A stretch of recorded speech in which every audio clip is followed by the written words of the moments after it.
지난 시간에 우리 했던 것, 첫째 시간, 둘째 시간에 했던 사찰 예절, 그걸 한번 좀 훑어보시고, 그 다음에 넘어가시면은 법당 예절 다 했던 겁니다. 그 다음에 이제 법회와 예불에 동참할 때, 보면은,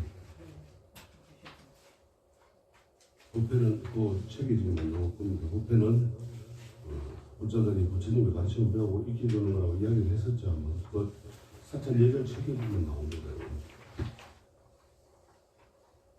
그래가지고 보면은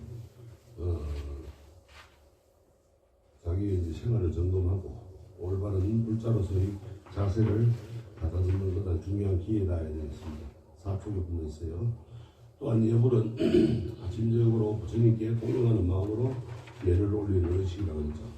그래서 불자들은 법회와 예불이 있을 때 반드시 참석을 하고 부처님께 정성스러운 마음으로 참배하고 법사의 설법에 귀를 기울여야 된다 했습니다. 법회장에 들어갈 때 법당 예절에 어긋남이 없도록 행동을 해야 되고 특히 어간에는 앉지 않도록 합니다. 어간은 정중앙이라고 그랬죠. 부처님의 정중앙에는 앉지 않도록 하고 법회장에서는 특정한 사람을 위하여 자리를 잡아놓고 다른 사람이 앉지 못하게 하거나 또 뭐 자복을 서로 차지하려는 그런 행동이나 또 방석을 자복을 깔 때 그냥 푸석거리를 던지고 이렇게 깔면 안 되고 자복을 제자리에 갖다 놓을 때도 한 손으로 갖다 올리는 것보다는 두 손으로 해서 정돈을 해놓는 게 좋습니다. 그 다음에 자복을 밟고 다니는 것은 안 좋은 거 밟지 말아야 되고 그 다음에 자기가 쓴 자복은 반드시 자기가 제자리에 갖다 놓고 또 이 법회라는 것은 일정한 의식에 의해 진행되므로 법문만 듣기 위해 의식 진행을 귀찮게 여기거나 소홀히 해서는 안 됩니다. 법문만 하면 되지 뭐 그냥 법문만 들으면 되지 다른 의식 귀찮게 여기고 이러면 안 된다. 법문만 듣기 위해서 늦게 입장했다가 법문이 끝나기가 무섭게 다른 의식에 동참하지 않고 가는 일이 있어도 안 됩니다. 우리가 흔히들 그런 게 많죠. 보면은 법회 시간이 늦게 왔다가 또 법회가 끝나기 전에 그냥 나가고 이러면은 안 됩니다. 법회 항상 기도나 법회 시간 20-30분 전에 와가지고 미리 정리정돈을 하고 자리를 잡고 또 마음가짐을 바르게 해서 법회를 하고 그 다음에 끝나고 나서 다 끝나고 난 뒤에 나가야지 스님 법문 끝났다고 그냥 나가거나 이러면 안 됩니다. 의식이 다 끝나고 난 뒤에 가야 됩니다. 그리고 또 이 법문 시에 때 스님 법문하는데 아이고 저건 다 아는데 난 안 들어도 돼 이런 말을 하는 게 아니고 그런 생각을 가지면 안 되고 또 내가 다 아는 거면은 나는 그럼 저렇게 살고 있나 지키고 있나 이런 자기 점검을 하는 그러한 시간이 돼야 됩니다. 그리고 너무 어렵다고 포기해서도 안 됩니다. 그래서 항상 아는 것은 다시 한번 되새기고 또 듣고 모르는 것은 더 공부해서 자기가 이해를 하게끔 해야 됩니다. 아울러서 이렇게 공부하고 수행한 내용은 주위의 많은 사람들에게 널리 전해야 됩니다. 이게 법보시나 법공양이나 그래서 항상 우리가 모르는 것은 더 알려고 노력을 해야 되고 또 아는 것은 자기가 자기 점검을 할 줄 알아야 됩니다. 그래야 불자로서 자세가 바르게 되고 모든 것이 됩니다. 남 앞에서 항상 떠오르고 이제 하심을 해야 돼요. 나를 낮추는 그런 자세가 돼야 됩니다. 그러려면은 이 공부를 하다 보면 항상 이제 자기를 낮추게 돼 있어요. 그래서 사찰에서 숙박을 하게 되는 경우에는 새벽에 도량석이나 목탁 소리와 종소리가 울리면 자리에서 일어나서 세수를 하고 양치를 하고 법당에 와가 자리를 정돈한 후에 법당에 나와서 이제 예불에 참석을 해야 되고 또 참석을 하지 않아야 될 경우는 이제 몸이 아프거나 불편하거나 이러면은 안 나와도 되는데 가급적이면은 구성 예불에 법회나 이런 데 참석을 해야 됩니다. 그 다음에 이제 넘어가가지고 우리가 고도배까지 다 했었죠. 오치, 투지, 뭐 반배 일 다 했으니까 한 번씩 읽어보시면 되고, 사수와 합장이 됐고, 또 스님에 대한 얘기도 했고요. 그 다음에 이제 오늘 해야 될 거는 공양예절에 가가지고, 그 시쪽에 보면은 프린트에 공양예절이 있죠. 이 공양예절에는 이제 오늘도 우리가 공양하는데, 공양이라고 하는 것은 어떤 공양이라는 것은 부처님께 음식을 올리는 것을 공양이라고 하고, 또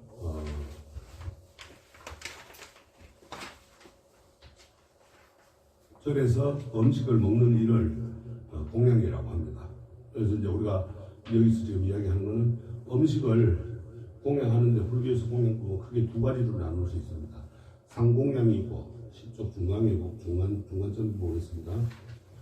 상공양이 있고 바로공양이 있습니다. 상공양이라고 하는 건 우리가 밥상을 넣고 하는 공양을 상공양이라고 그러고, 바로공양은 이제 대중들이 많을 때 바로를 펴고 하는 공양을 말합니다. 그래서 이 바로공양의 절차를 보면은 부처님의 음식의 은혜에 감사하고 중생의 고통을 생각하고 음식과 물을 아끼면서 공양을 통해 얻는 힘을 일체 중생들에게 해야 한다는 생각을 한시도 놓지 않아야 됩니다. 이 대승불교에서는 이제 이렇게 하는 거예요. 소승불교는 가면 어떻습니까? 바로 그냥 공양을 받으면 제자리로 이제 사찰로 들어가가지고 자리를 잡고 앉아서 그냥 공양을 하게 되는데, 이 대승불교는 이제 바로를 펴고, 특히 우리나라 같은 경우는 바로 공양을 하게 됩니다. 그래서 이 바로 공양의 유래는 부처님께서 당시 인도의 수행 풍습대로 매일 사시 한 끼 공양을 하셨는데, 커다란 그릇 하나에 시주받은 음식을 드신 데서 유래합니다. 그래서 이제 흔히들 절에서 기도할 때도 사시기도다, 사시불공이다, 뭐 이런 이야기를 합니다. 사시에 한 번 드셨기 때문에. 그래서 남방불교에 가면 지금도 그렇습니다. 이 탁발을 해가지고 바로 큰 바루를 하나 들고 나가면, 거리를 저장을 들고 탁발을 나가면은 그 바루 위에 온갖 음식이 다 담깁니다. 그래서 우리 이제 북방불교에서 뭐 육식을 하지 마라, 뭐 이제 살식을 하지 마라 해가지고 하는데, 거기에 가면은 일반 불자들이 정성껏 마련해놓은 그 공양을 다 맞추는 대로 다 받아와서 공양을 하십니다. 그래서 육식도 하게 되고 이렇게 됩니다. 근데 이제 이 바로 공양은 현재 이제 음식 쓰레기 문제라든가 이런 것을 해결하는 방안으로 이제 환경 문제 이런 거에 많은 영향을 이제 미치고 있고, 또 거기에 우리가 중요성을 깨달아야 됩니다.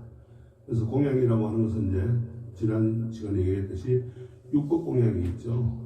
향초, 쌀, 과일, 꽃, 이런 차 이런 것은 이제 시물을 부처님께 공양함으로써 목마르고 배고픈 중생에게 해양하고 중생의 고통을 여익게 해주는 것, 참되은 즐거움을 심어주기 간절히 바라는 마음에서 출발을 해야 합니다. 그래서 시물이라고 하는 것은 시주자들이 올리는 물건, 그러니까 깨끗하고 정성도 이제 우리가 지난 시간에 이야기했죠. 세 가지 있었죠. 시주자의 마음이라든가 삼륜이 청정해야 된다고 그랬죠. 시주자의 마음, 그 다음에 시주물 올리는 시물, 그 다음에 그 받는 사람의 마음, 이렇게 해서 이제 세 가지를 깨끗한 마음이 있어야 된다고 그랬죠. 그래서 이 공양은 자양분을 기른다는 뜻입니다. 자기의 우리가 걸음을 줄 때 그 식물들이 잘 자라고 하게끔 주는 그런 같이 우리 사람도 공양을 할 때는 내 마음의 양식을 기르는 그러한 일해야지 탐심을 내고 그거 음식에 대한 욕심을 내고 이러면 안 됩니다. 그래서 삼복에 올리는 정성스러운 모든 것을 다 공양이라고 할 수 있고, 특히 마음을 다해 바치는 정성 공양은 삼륜이 청정하다 이렇게 했습니다. 받는 자, 또 받는 물건, 주는 자, 이렇게 세 가지가 이제 삼륜인데, 청정할 때 크나큰 공덕이 된다고 했어요. 깨끗하고 맑고 깨끗한 그런 공양이 되어야 됩니다. 나쁜 마음을 올린다든가 아니면은 삿된 물건을 갖다 옮겨간다가 이런 여러 가지 하면은 그거는 깨끗한 공양이 아니죠. 삼륜이 청정하지 않는 겁니다. 그리고 이제 사시마지 불공이라고 하는 것은 사시에 공들여 올리는 공양 서울이 담겨 있습니다. 부처님은 하루 한 번 오전에 공양을 드셨는데 제자들이 그 뜻을 받들어 가지고 매일 사시에 공을 들여서 만든 맛있는 공양물을 부처님께 올리는 의식을 말합니다. 그러니까 정성껏 모든 것을 정성껏 준비해 가지고 올리는 그런 공양을 말하는데, 이제 우리가 절에 가보면은 자주 보는 풍경 중에 하나가 정신 공양을 하기 전에 행자나 스님이나 보살님이 오른손에 불기를 정성스레 들고 가는 모습, 또는 사시마지를 올리는 그러한 절집의 일상 하루 일과 중에 하나입니다. 그래서 부처님께 제가불자들이 부처님께 올리는 공양을 불공이라고 하고, 불공은 부처님은 사시에 한번 공양을 하셨기 때문에 이 무렵에 제가불자들이 부처님과 그 제자들에게 공양을 대접하는 데서 비롯되었던 겁니다. 그래서 부처님 당시 직접 대접했던 공양은 부처님 인멸 후에 불상이나 탑에 공양하는 것으로 변했고, 이것이 오늘날 사찰에서 날마다 사시에 불공을 올리는 사시마지로 정명하게 되는 겁니다. 그래서 마지는 일반적으로 공을 들여서 맛있는 음식이라는 뜻이지만, 이 외에도 부처님께 올리는 밥을 마지밥이라 이렇게 합니다. 또한 부처님께 공양을 올리면서 손으로 받들어 올린다 해서, 혹은 손으로 빈다고 해서 마지의 지자를 맛있을 지자나 아니면 손가락 지자 활용해 쓰기도 합니다. 결국은 우리가 이 모든 것이 정성스럽게 만든 공양을 올리니까 제 뜻을 감응해 주십시오라는 그런 서운의 뜻이 담겨 있는 겁니다. 그래서 부처님에게 하루 중 사시에 딱 한 번만 공양을 올리는 그 이유는 우리가 뭐냐 하면은, 우리 일반 사람들은 하루에 3끼를 먹는 게 기본이지만은 부처님은 평소 하루에 한 번 오전에 공양을 하셨기 때문에 훗날 제자들도 그 뜻을 받들어 이 사시를 택해서 공양을 올리고, 사시 공양 후에 부처님께 공양을 올린 후에 이제 대중들도 정신 공양을 하고 이렇게 합니다. 이제 스님들도 수행의 과정으로 하루 일식하는 그런 이제 스님들도 계십니다. 그래서 사시마지는 일상화됐지만은 아주 중요한 의식입니다. 그래서 모든 그 기도나 의식이 사시에 행하는 게 제일 으뜸으로 치는 거예요. 이때에 우리가 후원에서 맞이 준비를 마치면은 법당에 이제 금고라고 하는, 이건 이제 종이지만 금고라고 하는 둥근 태증처럼 생긴, 징처럼 생긴 그런 거를 달아놓았습니다. 이제 범종 대신에 그 금고를 5번 치고, 이때 이제 행자 스님은 맞이를 법당 전전에 공양을 합니다. 아니면 이제 금고가 없는 소종이 있는 경우에는 종을 이제 칠 경우에 맞이를 올리고 뚜껑을 열고 이제 공양을 올리게 됩니다. 그래서 우리가 이 행자나 스님 또는 보살님들이 혹시 침이라도 튀길까 염려하여 그릇을 자신의 입 위로 지켜듭니다. 그래서 자기 머리까지 들어 올리고 가는 거예요. 그리고 공양을 우리가 이제 담을 때도 항상 마스크를 하고, 내 입이 혹시라도 그 마지밥에 이제 튈까봐 마스크를 하고 그렇게 공양을 담아서 갑니다. 그리고 다른 한 손으로는 그릇을 든 손을 받쳐서 운반을 하고, 마지를 들고 가다가 큰 스님을 만나더라도 절을 올리지 않습니다. 왜? 부처님께 올릴 마지를 들고 가기 때문에 인사를 안 하는 거예요. 그리고 부처님께 마지를 올릴 때는 대중들이 정건 중일 때 마지를 올리는 것으로 공양청이 끝납니다. 그러니까 이제 정건할 때 마지를 올리는 거예요. 그러면은 공양청이 이제 끝나서 정건을 마치고 우리가 이제 공양에 이제 진흥공공 해가지고 공양으로 들어가는 겁니다. 그리고 맞이 전에 법당에 촛불을 밝히고 향을 피우고 다기를 올리는 것은 기본입니다. 그래서 사시마지는 사찰의 가장 일상적인 의식이기 때문에 스님들은 초심자부터 이를 가장 먼저 배웁니다. 그래서 행자 생활을 마치고 삼위인의계를 수계를 받으면 각종 독경을 배우고 불공 연습을 합니다. 삼위는 이제 남자 예비성을 삼위라고 그러고 삼인이는 여자 예비성을 삼인이라 이렇게 합니다. 네. 남자 스님을 또 이제 비구계라고 그러고 여자 스님을 비구니라 그러고 이렇게 합니다. 그래서 이제 부를 때도 호칭을 할 때도 여자 스님, 남자 스님 이러면 안 되고 비구니 스님, 비구 스님 이렇게 불러야 돼요. 그래서 이제 스님들이 독경을 배우고 불공 연습을 하는데 처음에는 빈불공으로 연습을 합니다. 빈불공이라는 것은 말 그대로 진짜 불단에 올리는 불공이 아니라 이제 벽을 보고 벽이 부처님이라 생각하고 부처님한테 이제 공양 올리는 그러한 이제 행동을 배우는 겁니다. 그래서 허공이나 나무벽에 대고 하는 불공 연습을 하게 됩니다. 그래서 이 불공은 항상 정성껏 그렇게 해야 되지 경박하게 하고 이야기를 하면서 떠들면서 하고 이러면은 안 되는 겁니다. 이제 제가 불자 예절은 이야기했죠, 간단하게. 그래서 이렇게 이제 하도록 노력을 해야 됩니다. 그리고 불자로 속여가지고 불교를 비방하거나 삼보를 헐뜯는 사람을 보면 잘 타일러서 부업을 짓지 않게 해야 되고 또 부처님 정법의 세계에 동참하도록 그렇게 다 함께 노력을 해야 됩니다. 그래서 삿된 것을 배우지 않게끔 이제 뒤에 가면은 법망경에 들어가면 이제 상세하게 공헌을 하도록 하겠습니다. 그래서 오늘은 이제 책을 펼치면은 사찰 예주 책을 보면은요.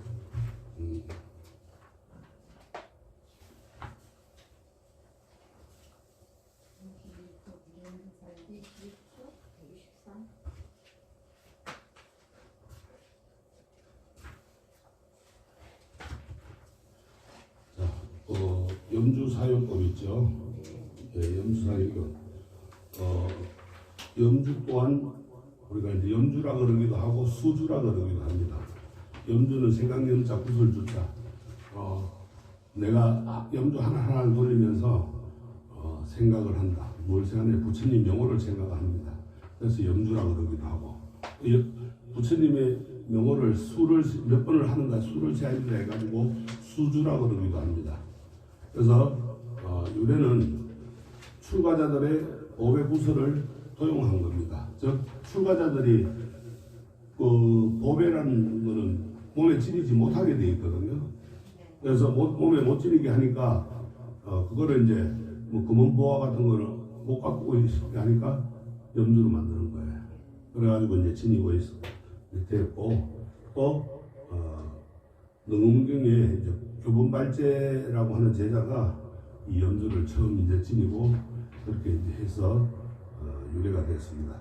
그래서 염주의 종류에는 상품이 있습니다. 상품은 1080주를 상품이라고 합니다. 그 다음에 최성품은 108주, 그 다음에 중품은 54주, 하품은 27주입니다.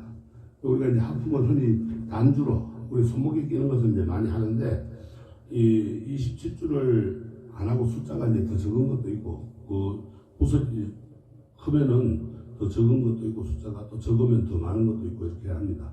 그래서 이 108주가 부족할 경우에 그렇게 이제 뭐 54개, 27개, 14개를 끼워도 이제 무방합니다. 그래가지고 숫자의 배로 이제 늘려가면 되는 거니까.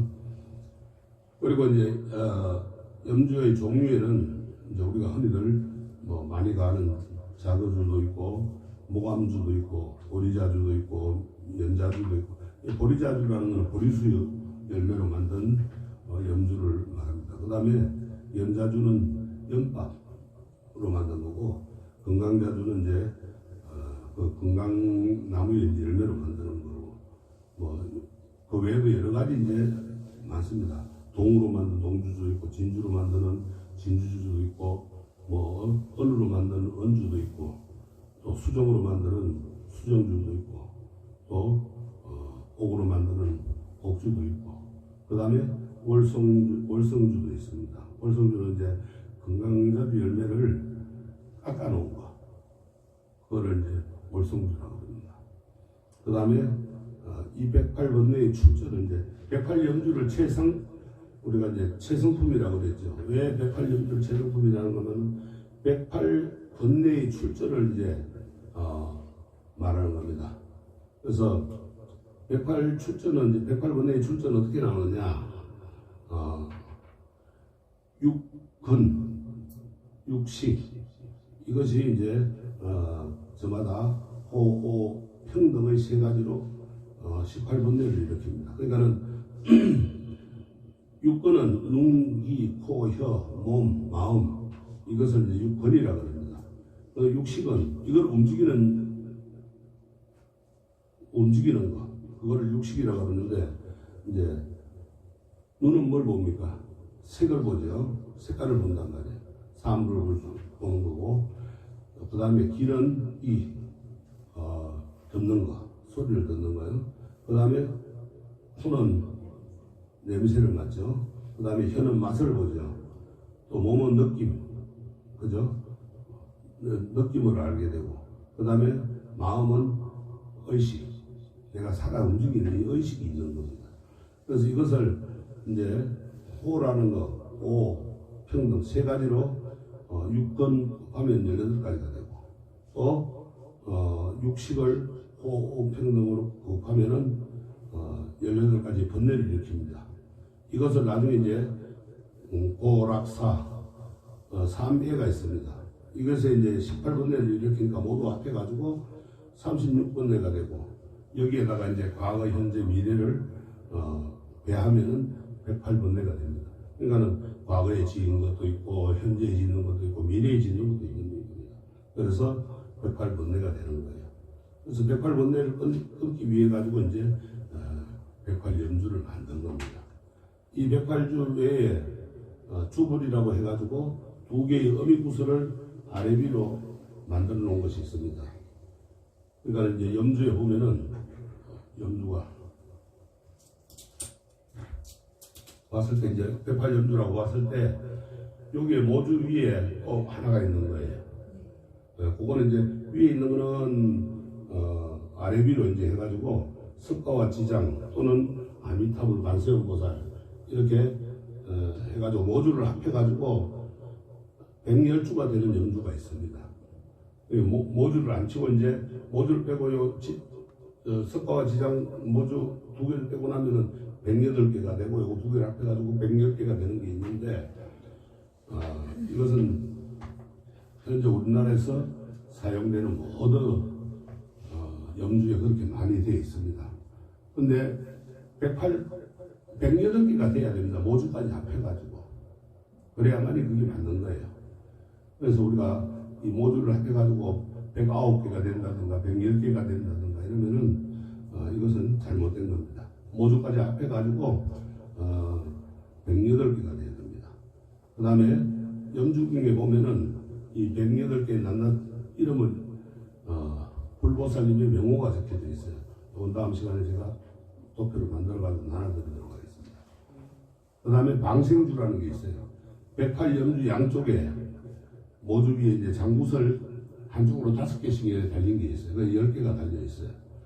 예, 이거를 이제 매달고 있다가 거리에서 물고기나 생명을 죽이려고 하는 사람을 만나면은 그것을 떼어주고 물고기를 사서 방생을 한다고 해가지고 방생주라고 합니다. 이제 그런 거를 잘 보시면 되고, 그 다음에 염주의 공덕, 염주는 어떤 공덕이 있느냐 하면은 외적이 침입하고 흉년이 들고 또 질병이 유행하면은 백성이 불안할 때 모감주로 만든 108염주를 향상 후대하고 행주자와 염불하고 나무불, 나무검, 나무성, 삼불을 염송하되 10번이나 100번이나 1000번, 10,000번을 외우면 몸과 마음이 편해지고 모든 장애가 없어진다. 그럼 전쟁터에 나가고 죽을 위기가 돼도 안 죽는다고 합니다. 그리고 이제 불교에서는 이 보리수 염주를 가장 공덕이 많다고 그럽니다. 왜 그런가 하면 보리수 열매는 아무리 오래 묵혀놨다가 심어도 싹이 난다고 그래요. 우리가 일반 곡식들은 2년 3년 지나면 싹이 안 나죠. 그러나 보리수 염주만큼은 보리수는 싹이 난다고 합니다. 그래서 여기서 이제 제일 공덕이 많다고 하는 것은 언제든지 불성을 우리가 마음의 깨달음을 얻어가지고 불성을 씨앗을 발화시킬 수 있다 해가지고 보리수 염주를 제일 최고로 칩니다. 그 다음에 또 이제 더한 것이 지금은 많이 없는데 그런 게 보기가 힘든데 율무로 만든 율무주가 있어요. 거기에 또 율무도 묵혀놨다가 심어도 또 싹이 난다고 그래요. 그래서 그런 이제 공덕이 많은 염주들이 있습니다. 뭐 검은 뭐 아무리 많아도 이 보리수나 율무만 못하는 거예요. 왜 불성을 안 띄우니까 그거 갖고 있다 녹이면 끝이 없어져 버려요. 그러나 나머지들은 심으면 싹이 난단 말이에요. 그래서 제일 이제 좋은 것이고, 그 다음에 염주의 위치, 염주를 우리가 들고 휴대하고 다닐 때나 아니면은 벽에 걸어 놓을 때나 할 때 어떻게 해야 되느냐. 들고 다닐 때는 이 모주가 목 뒤로 가야 됩니다. 우리 흔히들 염주 가지고 목 앞으로 나오고 이렇게 그 수술 달린 거를 모주라고 그러거든요. 그걸 아래로 가게 하는데 턱 밑으로 가면 안 돼요. 그럼 부처님이 그거 있는데 부처님 자기 턱 밑으로 가면 자기 침이라든가 이런 게 묻을 거 아니에요. 항상 목 뒤로 가야 됩니다. 그 다음에 벽에 걸 때도 이 모주가 위로 가야 됩니다. 아래로 내려오게 하면 안 돼요. 그리고 이제 염주를 돌리면서 연부를 할 때 처음 모주에서 시작해가지고 모주를 넘어가지고 계속 돌아가면서 사용해야 돼요. 그냥 한쪽 방향으로 계속 돌려야 돼요. 이 모주를 넘어갔는데 모주에 왔다고 또다시 방향을 바꿔 이렇게 돌리는 게 아니고 계속 한쪽 방향으로 돌리면서 이제 사용을 해야 되고, 그 다음에 이제 염주를 사용하는 손은 동양에서는 이 108염주를 사용할 때 이제 왼손이 위로 가야 돼요. 우리가 108염주 돌릴 때 왼손을 위로 하고, 그 다음에 서양 사람들은 왼손이 아래로 가고 오른손이 위로 갑니다. 왜 그런가 하면은 이제 동양 사람들은 왼손잡이보다가 오른손잡이가 많아. 그래서 오른손이 많이 쓰니까 오른손이 그것저것 많이 쓰니까 밑으로 가는 거예요. 왼손은 잘 안 쓰는 손이니까 귀하잖아. 그러니까 위로 오는 거고. 서양에는 또 반대라. 왼손잡이가 많아. 왼손이 밑으로 가고 오른손이 위로 가는 거예요. 그리고 이제 그렇게 염주는 이제 사용을 하시면 되고, 사용할 때도 이제 잘 사용을 하셔야 되고, 염주도 갖다가 가한다고 치객질하고 짜증나고 확 집어던지고 이러면 안 됩니다. 소중하게 해야 돼요. 그 다음에 이제 상하구분. 상하구분이라고 하는 것은 큰 사람을 형을 삼고 낮은 사람은 동생을 삼아서 서로 자신의 위치를 구분하고 겸손하게 해야 됩니다. 여기서 이제 큰 사람이라고 하는 것은 절에 와가지고 수행을 많이 한 그런 사람들. 이제 상을 내면 안 되겠죠. 그렇다고 나는 많이 배웠는데, 나 많이 했는데, 뭐, 허리를 이제 보면은 다니면서 불자들이 나는 금강경을 몇 번 읽었는데, 나는 큰 스님 법문을 얼마나 들었는데, 상이라 그런 소리 하면 안 되는 거예요. 내가 기도를 아무리 많이 해도 그 기도했다고 하는 건 표시를 내는 거 아닙니다. 항상 겸손할 줄 알고 누가 뭐라 그러면 아이고 저는 아무것도 모릅니다. 가르쳐 주십시오. 이렇게 해야 되지. 항상 배우는 자세가 돼야 되지. 나는 뭐 큰 스님 법문 듣고 큰 스님하고 얼마나 친한데, 누구하고 얼마나 친한데, 친하면 뭐 할 거예요. 내하고 가진 건 하나도 없는데. 그게 상이라는 거야. 아상이다. 수자상이. 우리가 건강경에 보면 사상이 나오죠. 아상, 인상, 중생상, 수자상. 아상이라고 하는 건 내가 잘났다는 거야. 내가 잘나면 얼마나 잘났어. 잘난 건 뭐 있다. 다 똑같지. 3시밤 잠자고 자고 똥 싸고 싸고 다 하는데 다 똑같은데 뭐 잘나면 얼마나 잘났다는 거야. 대통령은 밥 안 먹습니까? 잠 안 자요? 다 자잖아. 그러니까는 다 똑같은 거예요. 내가 잘났다고 하는 그게 상이라.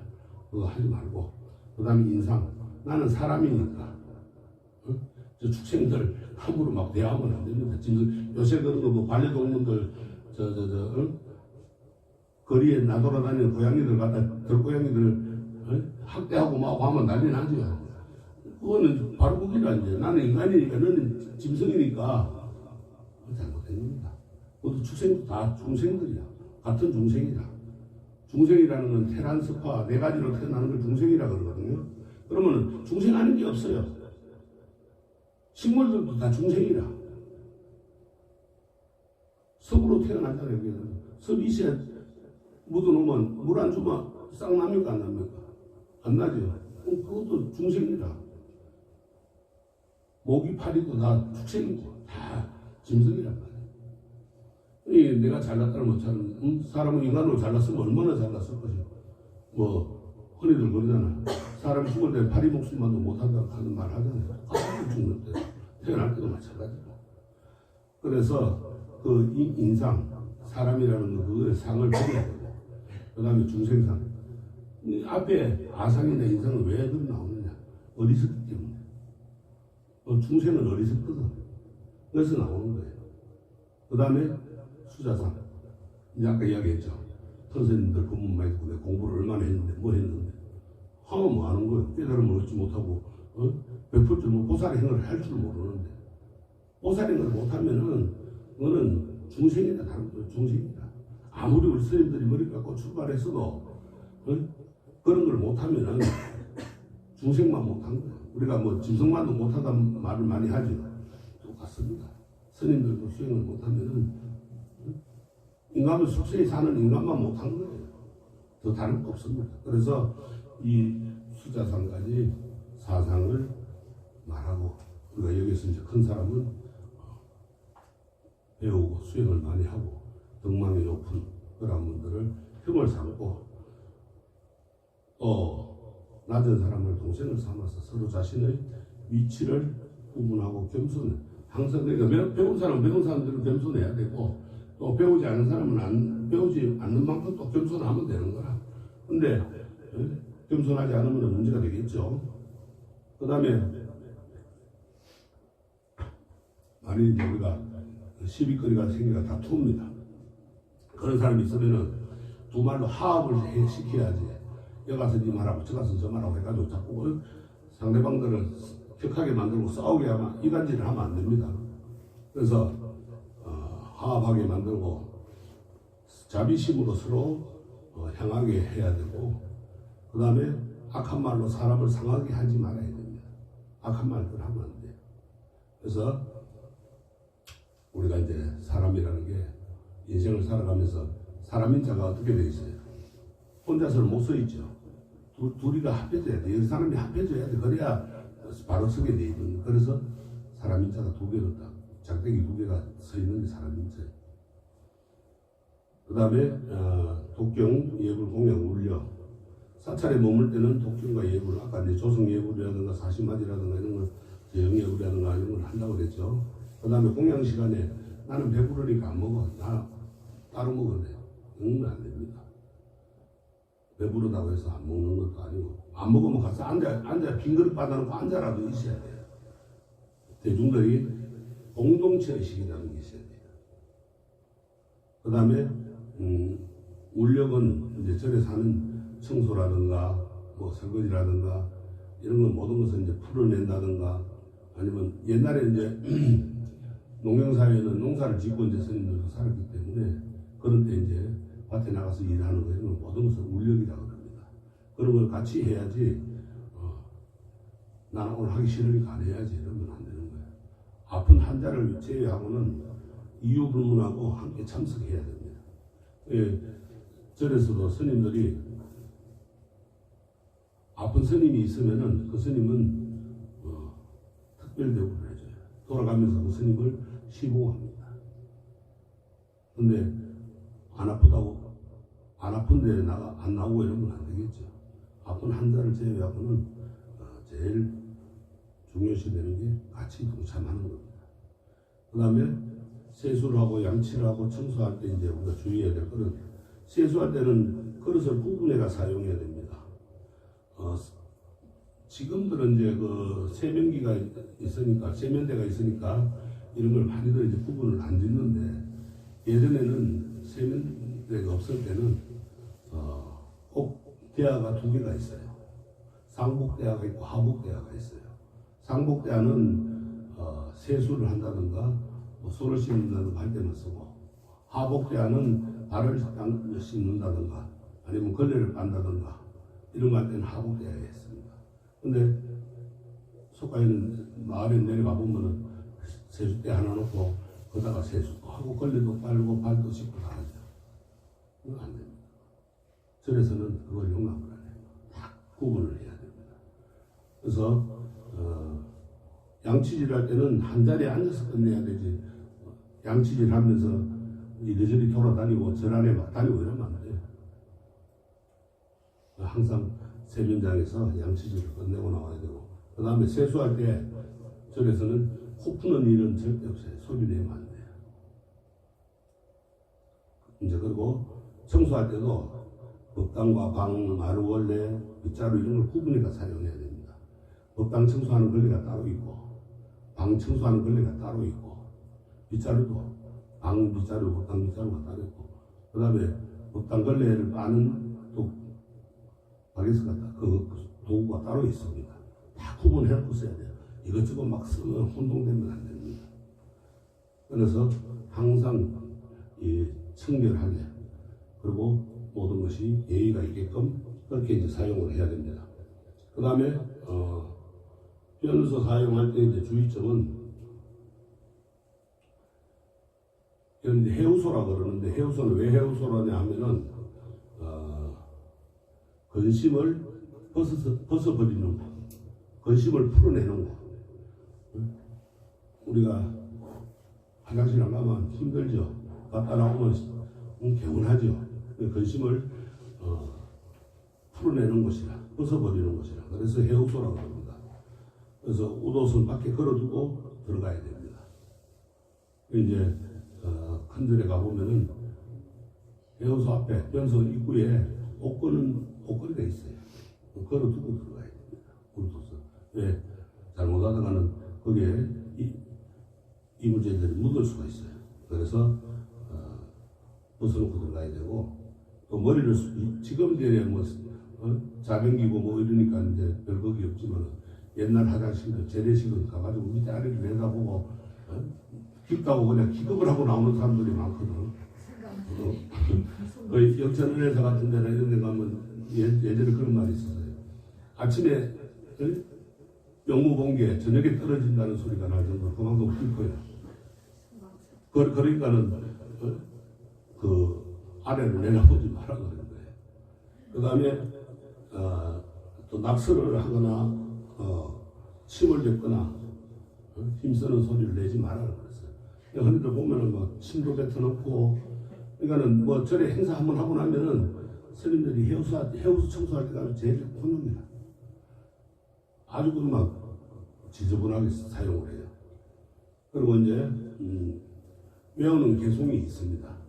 이 5가지 개송이 있어요. 그걸 이제 화장실 가면 다 대부분 붙여놓고 이제 앉아서 이제 읽어야 돼요.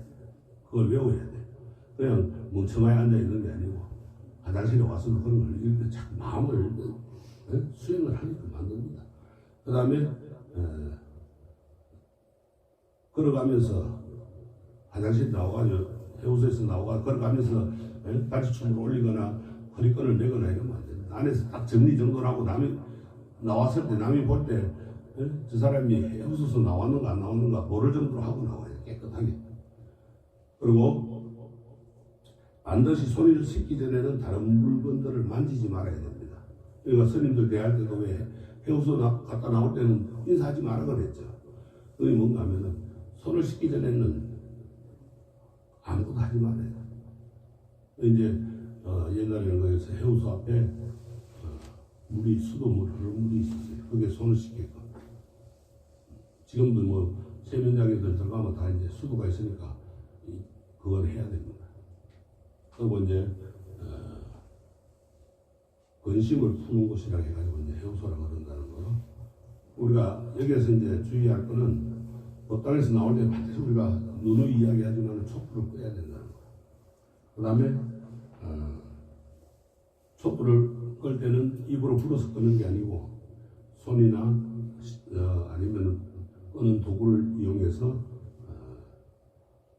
불을 끈다는 거예요.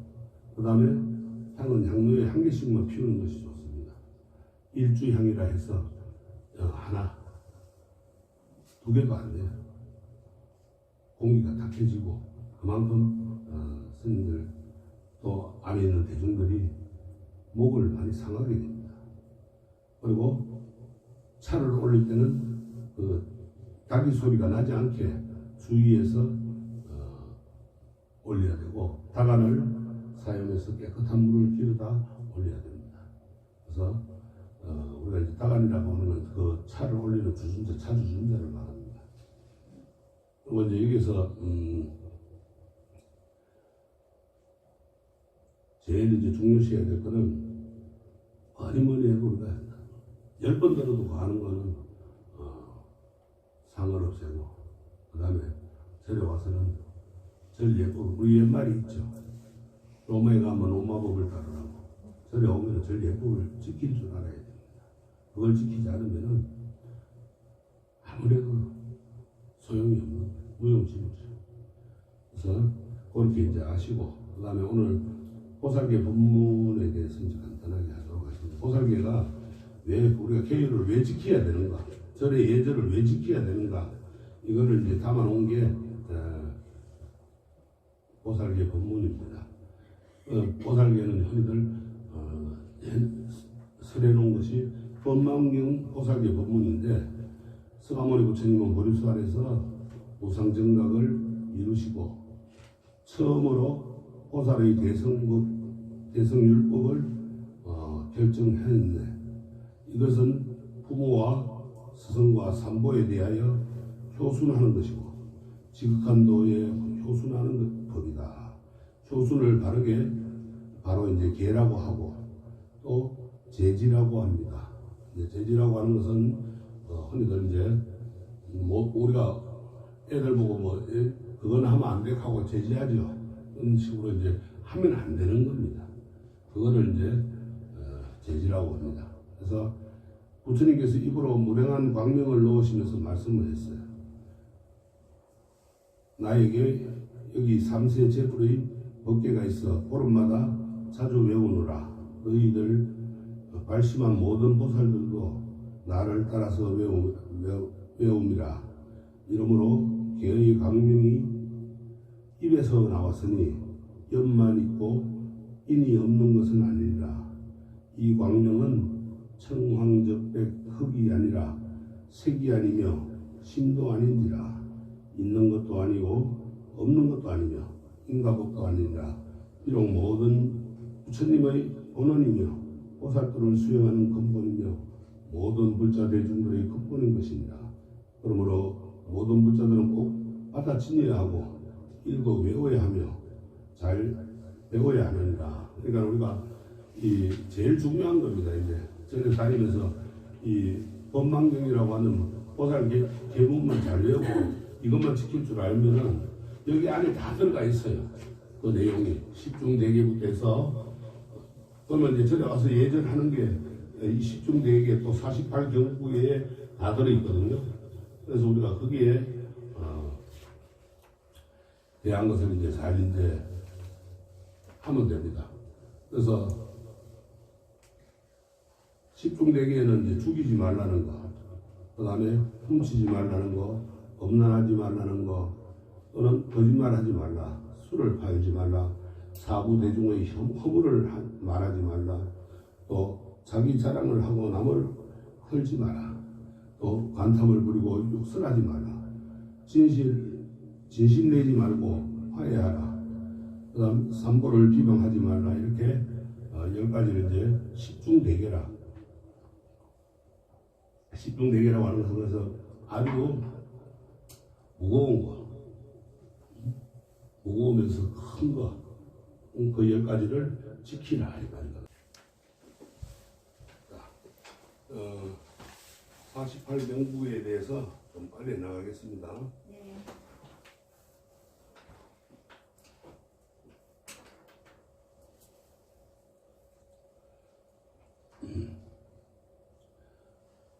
48경국에 48가지 이제 지켜야 될 그런 이제 계율인데, 보살계를 받는 이는 일체 선신들이 그 몸을 구하리니 반드시 보살계를 받으라. 그리고 스승과 보살 공경하고 공양하여야 한다.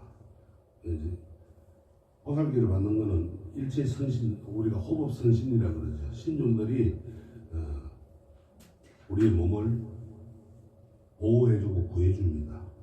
반드시 보살계를 받으라고 했습니다. 네. 그리고 이제 스승의 벗을 공경하고 공양해야 됩니다. 스승과 벗이라고 하면 우리가 이제 절에서는 도반이라고 그러죠. 친구를 같이 이제 불법을 배우는 친구들을 도반이라고 합니다. 그래서 항상 공경하고 또 공양할 줄 알아야 됩니다. 그 다음에 두 번째는 술 때문에 생기는 과실이 한량 없어서 술잔을 남에게 권하고도 500생 동안 손 없는 각오를 받는다. 일부러 마시지 않고 남에게 먹이지도 말라. 약으로서 이제 쓸 때는 상관이 없는데 우리가 몸을 상하게 그렇게 마시면 안 된다. 그러면은 500분 태어날 동안에 손가락이 없는 그런 각오를 받는 거예요. 우리가 태어나면서 손 없는 거, 손가락 없는 사람들은 다 전생에 술을 많이 먹고 술집을 가르쳐 준 죄로 그렇게 태어나는 거예요. 인간한 거라. 그 다음에 고기를 먹으면은 자비의 종자를 끊게 되어서 중생들이 보고는 달아나게 된다. 고기를 먹는 것은 무량한 죄가 되니 일체 중생의 고기를 먹지 말라. 고기를 먹는 건 아주 죄가 큰 겁니다. 자기도 죽기 싫어하면서 왜 남을 죽여가지고 자기가 먹어요. 지난번에 이야기했죠. 인육이고 뭐고 먹지 말라고 그랬죠. 그 뭐 원숭이 고기고 뭐 전부 먹지 말라고 그랬죠. 안 먹어야 돼요. 그러면 이제 사람들이 보고 무서워가 도망가는 거예요. 그 갓난 애기들이 제일 잘 판단해요. 그거를. 응? 가서 안아주려고 하면 울면은 뭐 살생을 많이 한 사람이야. 애기들이 우는 거예요. 애기들이 방금 떠서 먹는 거는 살생을 하고 방생을 많이 한 사람. 그 다음에 마늘, 부추, 파, 달래, 홍거 이제 5가지 오신채라고 하는데 무슨 음식이나 넣어서 먹지 말고 생으로도 먹으면 진심이 나고 화가 납니다. 자꾸 화가 내는 사람들은 이 오신채를 잘 먹는 사람들. 그 다음에 익혀서 먹으면 음심이나 자꾸 딴 생각을 해요. 익혀먹으면. 그래서 나쁜 냄새를 풍기게 됨으로써 이 위에 선신들이 옹호를 안 해주고 멀리하고 또 나쁜 악귀신들만 와가지고 자꾸 입맞춤 하려고 그래. 너 같이 나하고 같이 놀자 그러거든. 이제 오신채라고 하는 것은 5가지 매운맛이 나는 채소, 마늘도 그렇고 부추도 그렇고 파도 그렇고 달래도 그렇고 홍고도 그렇고. 홍고라고 하는 것은 우리가 지금 양파를 보면 됩니다. 그래서 이 5가지를 먹으면은 매운맛이 나죠. 마늘 깔 때 눈물 다 흘리죠. 파 썰으라 그러면 눈물 줄줄 흘리죠. 양파 썰면서 눈물 흘리죠. 그게 이제 안 좋은 겁니다. 그런 거는 생으로 먹으면 화가 잘 나.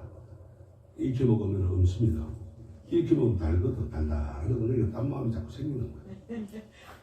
그건 안 되는 거야. 그래서 오신채를 멀리 해야 되고, 5번째는 허물 있는 사람을 보고 그냥 두지 말고 잘 가르쳐서 참여하라. 요새는 허물 있는 사람 가르쳐 주려고 그러면 덤비니까 겁나서 못 가르치는데, 그럴 때는 아주 정신이 찌들게끔 한번 쭉 갈겨버려야 돼. 그러면은 안 덤벼. 어설프게 때리면은 덤벼요. 그러니까는 길 가다가도 누가 저 사람은 꼭 한번 혼내줘야 되겠는데, 훈계를 해야 되겠는데 하고 가가지고 잘못 훈계하다가는 당하거든. 가한테 맞다가 그냥 떠더니 한번 듣고 차란 말이야. 왜 때려 한다고 저기 놀래가지고 안 덤비는 거야. 그러면 그때 너 이거 잘못했지, 자네 이거 잘못했지 이러면은 저기 잘못해서 시인하는데 처음부터 가가지고 너 이거 잘못했지? 나 안 했는데 왜 그래요? 달라붙는단 말이야. 그러면 그때 때려가지고 소용이 없어. 처음부터 한번 갈겨도 돼. 정신부처럼.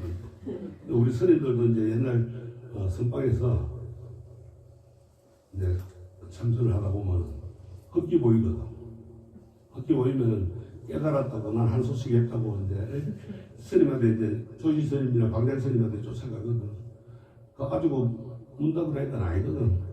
그거 잘못됐느리라 그러니까 자기 고집이 옳다고 주장을 하면은 그때는 이제 멍석말이도 하고 물고문도 하고 막 신나게 아이고 잘못했습니다 소리가 나올 때까지. 근데 그래도 안 나오면은 사문 출석을 시켜버려요.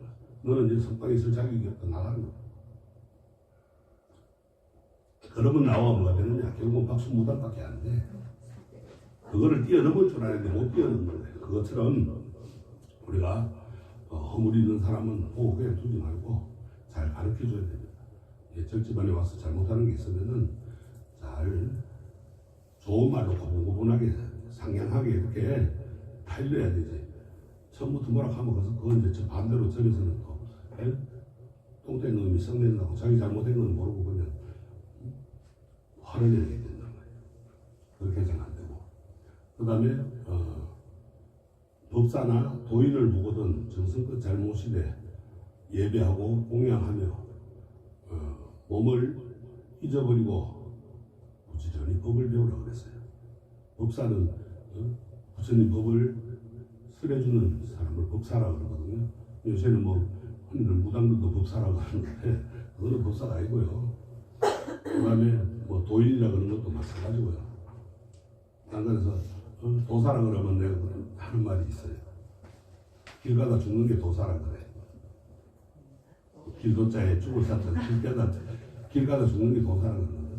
그런 도사들 말고 진짜 부처님 법을 깨달아서 도인이 됐고 법을 설해줄 만한 스승이 된 사람들을 말합니다. 그게 이제 그런 사람들을 있으면 선지식으로 모시고 열심히 배워야 됩니다. 그도 불법에는 설법하는 곳이 있거든 어디든지 가서 부지런히 법을 들으라 그랬습니다. 틀리기 말리기. 그 옛날에 스님들은 참 보침 하나 올려매고 그냥 걸망 하나 메고 해인사서 저 금강산 유전사까지 가고 또 평양의 보현사까지 가고 선지식 있다 그러면 그때 찾아가서 법을 배웠습니다. 근데 지금들은 너무 편해가지고 법을 안 배우려고 그래. 그저 어디 가라 그러면 성경차는 타고 휘잉 갔다 오는 거 그게 유행이 돼버렸는데 그건 잘못된 겁니다. 그 다음에 외도들의 그릇된 소견이나 소송들의 경륜을 믿지 않고 대성법만을 잘 믿으라고 했습니다. 외도, 다른 종교, 다른 삿된 신을 믿는 그런 것은 그릇된 소견, 그건 그릇된 소견이 바른 소견이 아니라.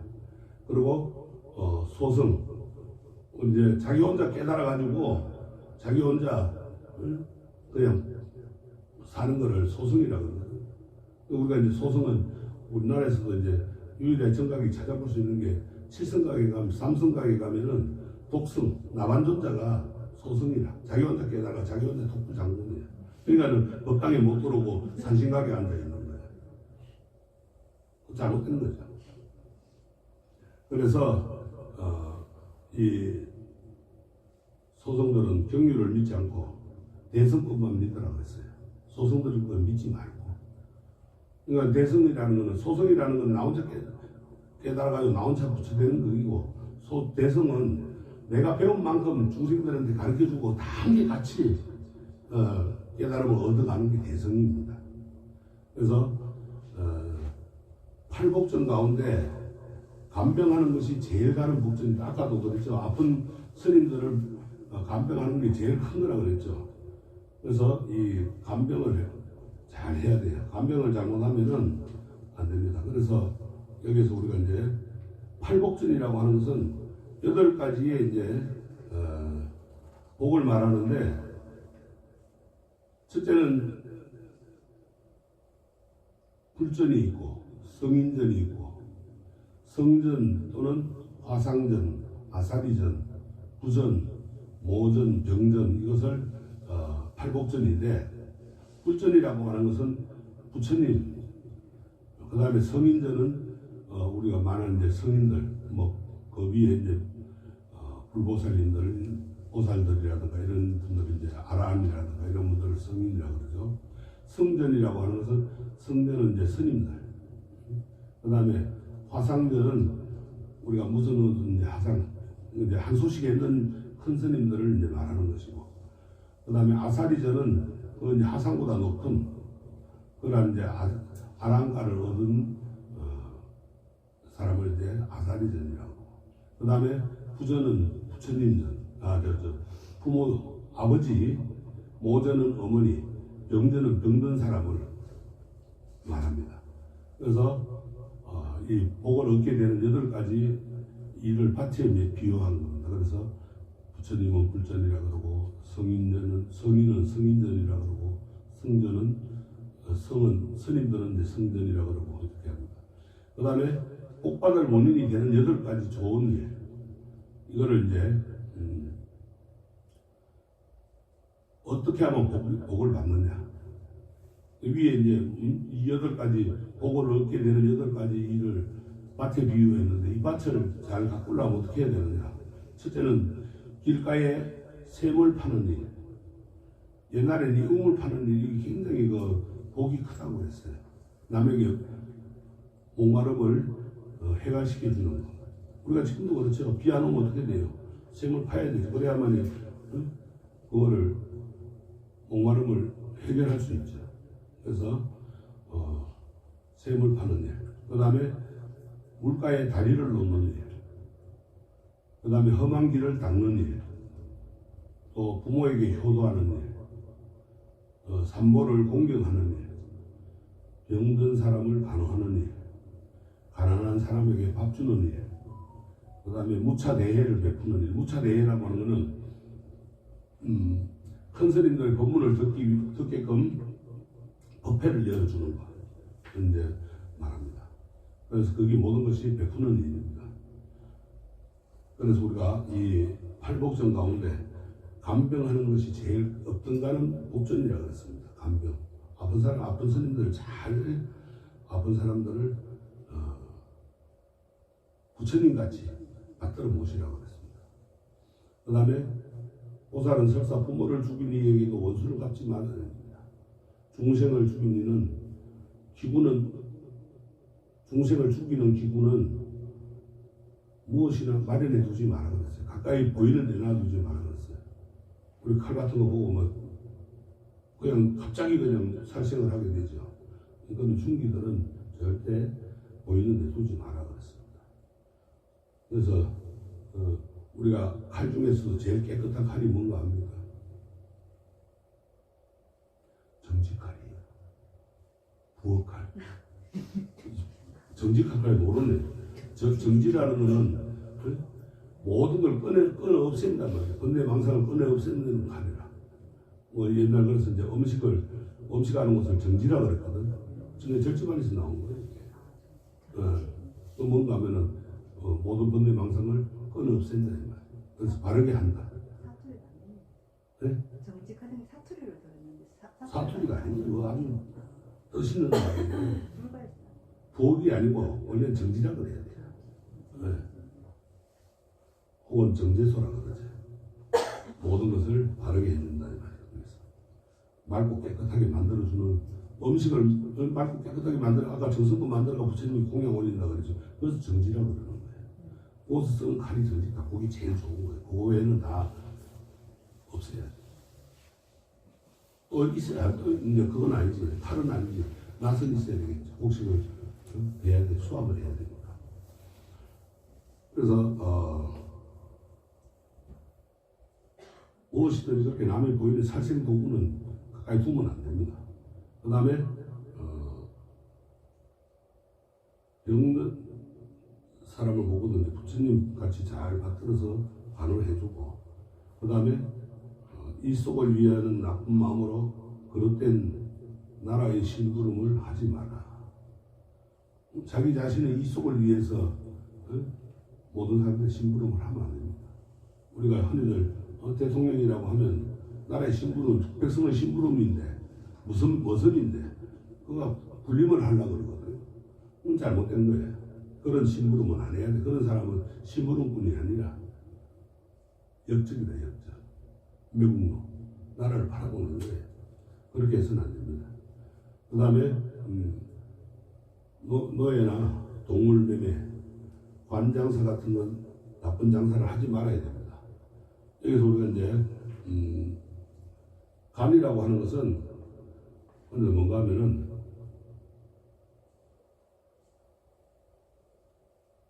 매간매직이라 그러죠. 벼슬을 주고 사고 하는 거죠. 그런 매매를 하면 안 됩니다. 나쁜 장사를 하는 겁니다. 그 다음에 나쁜 마음으로 남을 중상모략하고 불행하게 만들지 말라고 그랬어요. 모함하지 말라는 거죠. 그 다음에 모든 사람에게 함부로 불을 놓아가지고 살림이나 그 밖에 온갖 물건을 손상하지 말라고 그랬어요. 지난번에 우리 울진 삼척 불나가지고 얼마나 많은 살림들이 타고 많은 사람들이 불행해졌습니다. 그런 식으로 그 한 사람의 실수가 동해 강릉 지역에 불이 나가고 많은 피해를 입었죠. 그렇게 하면 안 됩니다. 그 다음에 모든 사람에게 이 소승법을 가르치지 말고 대성 계율을 일러주어 가지고 모두 보리심을 바라게 하라. 부처님 마음을 내게 하라. 보살님의 마음을 내게 하라. 그 다음에 이양을 탐하여 비위를 맞추려고 부처님 말씀을 거꾸로 짓거려서 삼보를 욕되게 해서는 안 됩니다. 자기 자신의 모든 것을 이익되게 하려고 그걸 탐내서 부처님 말씀을 거꾸로 말하지 말고 바르게 말해야지. 잘못된 걸 부처님 말이라고 하면 안 된다. 좋은 마음으로 대승법을 절차에 따라 가르쳐서 소신, 연비, 연지 같은 어려운 행동하게 하고 다음에 정법을 말해서 마음이 열리고 뜻이 통하게 해줘야 됩니다. 근데 우리가 그런 이제 소신이라고 하는 건 자기 몸을 태우는 거, 소신공양.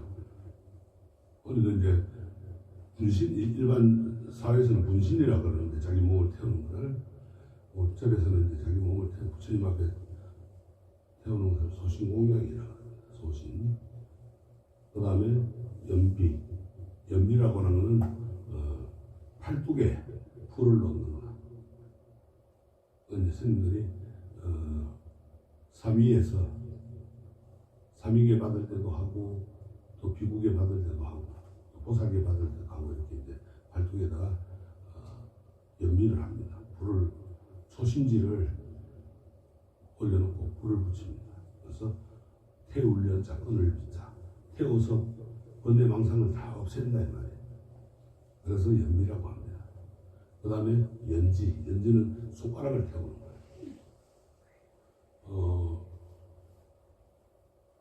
예전에 이제 일타큰 스님 연지를 하셨고 지금 해국 스님들이 이제 충주의 석종사에 가면은 해국 스님이 그 연지를 하셨습니다. 손가락을 태웠어요. 그렇게 어려운 행동하게 하고 다음에 이제 정법을 받아 그만큼 내 번뇌 망상을 끌어오르는 걸 갖다가 태워 없앤다 이 말이에요. 그러려고 노력을 하는 거예요. 그만큼 수행을 처절하게 해야 됩니다. 그리고 이제 세력이 있는 사람에게 아부하고 그 행세를 믿고서 나쁜 짓을 하며 온갖 명예의 재물을 악하게 구하지 말라. 우리가 이제 선지식을 찾아다니는 게 아니고 사판성을 찾아다니면서 그 스님 밑으로 가가지고 잘 되려고 하는 그러한 건 하지 말아요. 아부하지 말고 아침하지 말라는 거지. 그래서 이제 재물을 구해보면 뭔 소용이 있습니까? 아무 소용없는 그런 재물. 왜 그런 재물은 개도 안 물어가는 거라죠. 개가 저도 안 물어가요. 그 다음에 경전을 배우고 계를 잘 지르며 그 뜻을 통달해야 하는데 아무것도 모르면서 거짓 아는 체 해가지고 남의 스승이 되어서는 안 됩니다. 그러니까는 불법에 대해 가지고 알지도 못하면서 아는 체하고 자기가 난 다 한다 이러면 안 되는 거예요. 그 다음에 나쁜 생각으로 이간을 붙여서 화합을 깨뜨리고 또 착한 이들을 비방하고 업신여기서도 안 됩니다. 그러니까는 나쁜 생각으로 내가 뭐 어떻게 그걸 이용하려고 가만히 다니는 사람들 싸움 붙여서는 안 되는 거죠. 그 다음에 자비심으로 방생업을 행하고 축배된 생명을 구하게 하고 그리고 친환이가 죽은 날에는 법사를 청해서 호살기의 경륜을 강화해 가지고 망령이 복이 되게 하리라. 그러니까 이 생의 집착을 끊고 바르게 가게끔 다음에 윤회를 받아가게끔 그렇게 스님들을 청해 가지고 호살기의 이 경문을 읽어주라는 거예요. 이게 가장 중요한 겁니다. 그리고 아주 성내고 마주 보고 성내고 마주 때려서는 안 됩니다. 부모를 죽인 원수라도 죽인다고 원수를 갚는 것이 아닙니다. 어떠한 원수거나 갚으려 하지 말고 자비심으로 대하라. 아까도 앞에 한번 나왔죠. 부모를 죽인 이에게도 원수를 갚지 않아야 된다고 그랬죠. 그것처럼 자비심으로서 용서해야 돼요. 왜? 용서하지 않으면 거기서 자꾸 끊임없는 되풀이만 되는 거예요. 자꾸. 그래서 자비심으로서 모든 것을 용서하고 끊어 없애줘야 됩니다. 그래서 그 윤회의 고통이 멈춰지게끔 살생의 제업이 멈춰지게끔 그렇게 해야지 내가 거기에 원수를 갚는다고 하면 그 원수는 끝없이 되풀이 됩니다. 내려가면서 세세생생 태어날 때마다 원수를 만나가지고 서로 죽이고 살리고 그러나 내가 한번 참아버리면은 거기서 그쳐버리는 거예요. 다음 생까지도 가르치지도 않습니다. 그렇기 때문에 원수를 갚으려고 하면 안 됩니다. 그 다음에 법사를 대하여 운벌이나 성별이나 나이나 인물 등을 따지지 마라. 온갖 교만한 마음을 버리고 법사 앞에 나아가서 올바른 법을 청하여야 한다. 이제 문벌 우리가 이제 문중이라 그러는데 저래서 일반 이제 세속에도 그렇죠. 사회에도 김씨 어디 김씨다 뭐 어디 이씨다 이런 문중들이 있죠. 저래도 이제 스님들이 검어사 문중이다 뭐 직지사 문중이다 이런 문중들을 따지지 말고 또 비구다 비군이다 이런 걸 따지지 말고 또 나이도 따지지 말고 나이가 어리더라도 더 많이 배우고 더 많이 깨달음을 더 성취했으면은 스승으로 모시고 인물 등을 따지지 말라는 거예요. 그리고 보살계를 받을 적에 천리 안에 계줄 법사가 없거든 불보살 형상 앞에서 지극하게 기도해가지고 서상을 보아서 받고 법사 앞에서 받을 적에는 지중한 마음을 내야 됩니다. 그래서 우리가 그 계율을 받을 때는 천리 안에서 있으면은 가서 받으라고 그랬어요. 아침에 받고 저녁에 받고 받을 수만 있으면 많이 받으라는 거예요. 왜? 그 받을 때 그냥 받는 게 아니고 내가 과연 바르게 살고 있는가, 부처님 가르치는 대로 살고 있는가 이런 걸 생각하면서 받으라 이 말이에요. 그래서 법사로서는 새로 발심한 그런 사람이 경과 육의 뜻을 물을 때 교만한 마음으로 업신여기지 말고 일일이 잘 세세하게 이해하기 쉽게끔 가르쳐줘야 됩니다. 그리고 부처님의 정법을 부지런히 배워 익히지 않고 잡되고 속된 공부를 배우지 마라 그랬습니다. 그래서 항상 기도를 하거나 공부를 하거나 수행을 할 때는 자기보다 더 많이 하는 그러한 사람을 선지식으로 삼고 스승으로 두고 공부를 하라고 했습니다. 그래야 잘못된 길로 갈 때 바로 잡아줄 수가 있는 거예요. 그렇지 않으면은 이게 잘못된 길인지 아니면 잘된 길인지 바르게 가는 건지 뭐 안 가는 건지 구분을 못 하잖아요. 그래서 항상 선지식을 바르게 두고 해줘야 되고, 바르게 그렇게 바르심을 구할 때는 아는 데까지 가르쳐 줘야 됩니다. 그리고 한 해상에서 책임자가 자거나 여러 가지 소입을 맡거든 대중의 화합을 힘쓰고 삼보의 물건을 잘 수호해야 됩니다. 한 해상이라고 하는 것은 이제 어느 큰 스님의 아래를 해상이라고 합니다. 그래서 아까 이제 큰 선지식이 있으면 어디든지 찾아가서 배우라는 말이 있듯이 그 선지식 밑에 이제 모이는 것을 해상이라고 합니다.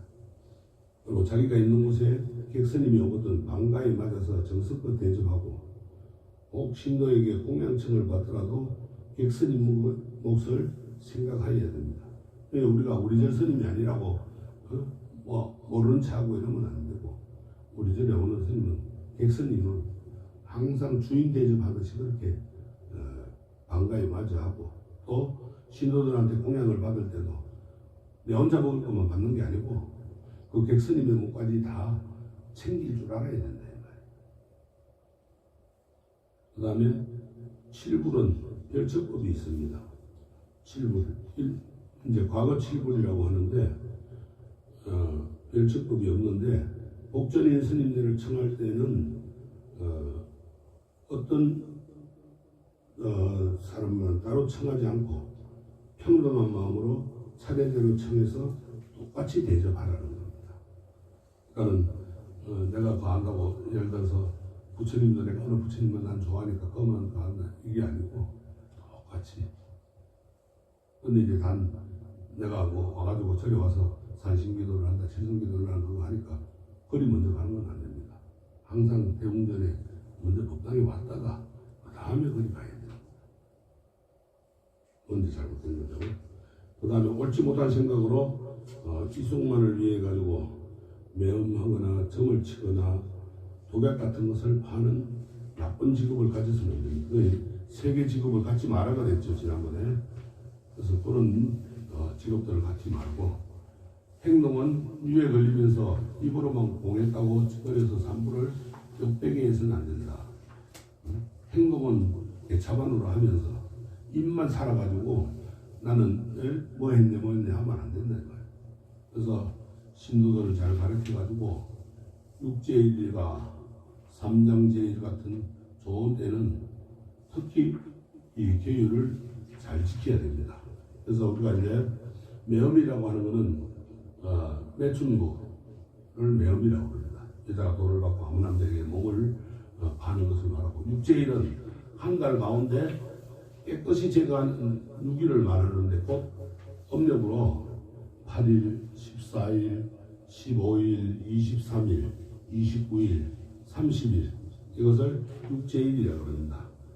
그 다음에 삼정제월은 1년 중에 1월, 5월, 9월의 석 달을 말하고 1일로부터 15일까지 몸, 입, 뜻, 그러니까 신구의 삼업에 걸쳐서 악을 제거하고 그 다음에 선을 실행하는 달이라 해가지고 삼장제월이라고 합니다. 그래서 우리가 이 육제일과 삼장제일을 잘 지켜요. 또 십제일이라고 하기도 하는데 여기서는 육제일만 잘 지키라고 이제 이렇게 나와 있습니다. 8일, 14일, 15일, 23일, 29일, 30일. 그 다음에 이제